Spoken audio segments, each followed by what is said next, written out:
Voyons voir le numéro 38. On force un cadre conducteur à pivoter comme l'indique la figure. Donc, on le force. Il était ici, là. Regardez ces points-là. Là. Je vais prendre ces points-là. Je vais prendre des points. Le point A. Mais le point A, il va venir. Oh, il va être rendu ici. A'. Puis après, oh, il va être rendu ici. A'. OK? Fait qu'il s'en va comme ça. Il tourne. Ce cadre-là tourne dans ce sens-ci, dans le sens. Regardez la flèche qui est ici. Ça tourne comme ça. Oui, il tourne comme ça. D'accord, on a compris. Maintenant, indiquer le sens du courant induit durant le prochain quart de tour. OK, le quart de tour, c'est celui-là. Ça, c'est un quart de tour. Quart de tour. D'accord. Bon, comment faire? Premièrement, on établit le sens du champ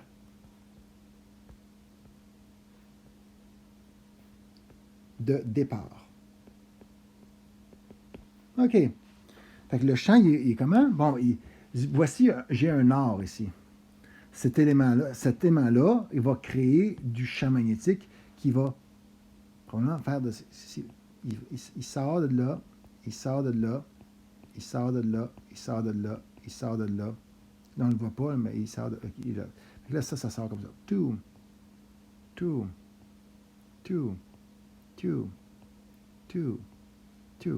OK? Fait que le champ s'en va comme ça. OK, on a compris. Je vais tout l'effacer parce que je trouve que ça devient mélangeant. Okay? Ça veut dire, on sait que le champ magnétique est comme ça. Maintenant, puis il est constant. Ça, c'est constant. Constant, j'ai dit constant. Maintenant, quand ça tourne, au début, le flux, ça ici, ça c'est l'air à travers le cadre. Donc, vous avez un cadre, puis le cadre a un air, une surface. Et on s'aperçoit que au début, il n'y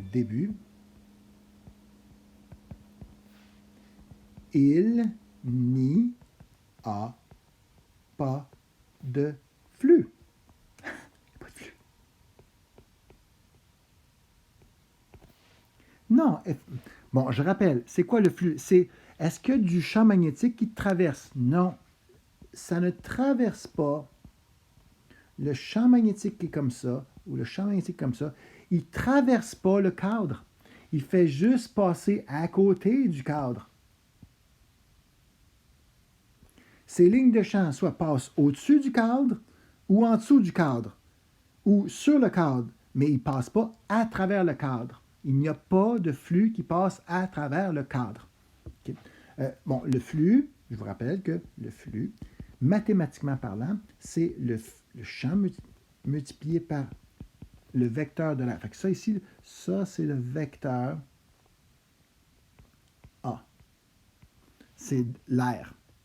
Puis le champ magnétique, il est comme ça. Cet angle-là, c'est 90 degrés. Ça ici, là, le flux magnétique, c'est la grandeur du champ fois la grandeur de la surface fois le cosinus de l'angle. Quel est l'angle? 90 degrés. C'est quoi un cos de 90 degrés? C'est 0. Ça, c'est 0. Ça veut dire que le flux, en ce moment, pour cette situation-ci, pour le début, comme ça ici, eh bien, c'est 0. Il n'y a pas de flux magnétique. OK. Maintenant, voyons voir plus tard. OK? Au cours d'un quart de tour. Au cours d'un quart de tour, ou pendant le quart de tour, là, je m'excuse, là, mais là, je vais vous montrer. Là. Ça, le cadre, il a basculé comme ça, là, après un quart de tour. Il est rendu comme ça, le cadre. Regardez ça ici, là. Le point A, il est rendu en bas. Il est parti horizontal, puis il est arrivé ici. Mais là, je m'excuse. Rendu là, il y a du champ qui rentre, puis qui traverse. Puis une deuxième ligne, une troisième ligne de champ, il y en a du champ qui rentre. Alors, le flux, là, il est assez important. Le flux augmente. Si le flux a augmenté, il y a une loi qui dit la force électromotrice devrait être égale à l'opposé de la variation de flux par rapport au temps. Si le flux augmente, eh bien, la femme va vouloir faire le contraire de l'augmenter. Le moins, ça veut dire le contraire, va s'opposer opposition à l'augmentation. Donc, si je m'oppose à l'augmentation, que puis-je faire? Eh bien, je peux faire un champ dans le même sens? Non, ça va augmenter encore plus. Je vais faire un champ dans le sens contraire? Oui, je vais faire un champ dans le sens contraire. Ce champ-là, je vais le mettre dans le sens contraire. Oui, ça c'est le champ en sens contraire. Ça c'est le champ en sens contraire. Ça devrait être le champ induit. Il va dans le sens contraire parce que en ce moment, il y a une augmentation et moi, je suis contre l'augmentation. Donc, pour résumer, on doit induire du champ dans le même sens lorsque le flux diminue et on doit induire du champ dans le sens contraire lorsque le flux augmente. Oui, lorsqu'il y a une augmentation du flux, ce n'est pas à cause du champ. Le champ, il est constant. C'est que là, il y a un flux qui augmente parce que ça tourne. Fait que si le flux augmente, ben, on va essayer de faire un champ contraire. On va essayer d'envoyer un champ contraire pour contrer l'augmentation du flux. Et pour faire ça, je mets mon pouce. Donc, comment je mets mon pouce? Voyez-vous, le champ magnétique induit, il va dans ce sens-là. Je vais mettre mon pouce dans ce sens-là. Okay? Fait que là, je vais le dessiner ici. Je vais dessiner un pouce. Allons-y. Dessinons un pouce dans ce sens-là. Et mes doigts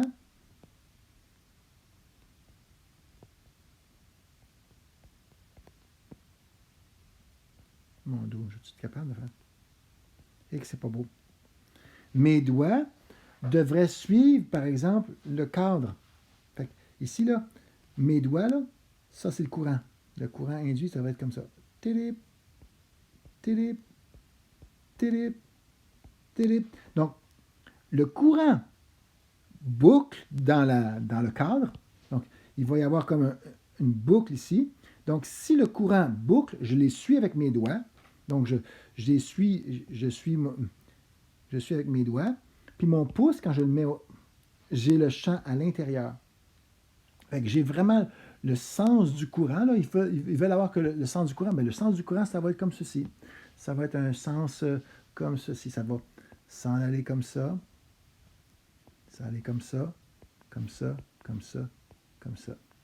Oui, autrement dit, lui, ça va comme ça, comme ça, comme ça. Lui, ou bien ça va, lui, ça va être comme ça, lui, comme ça, comme ça. Vous comprenez, là?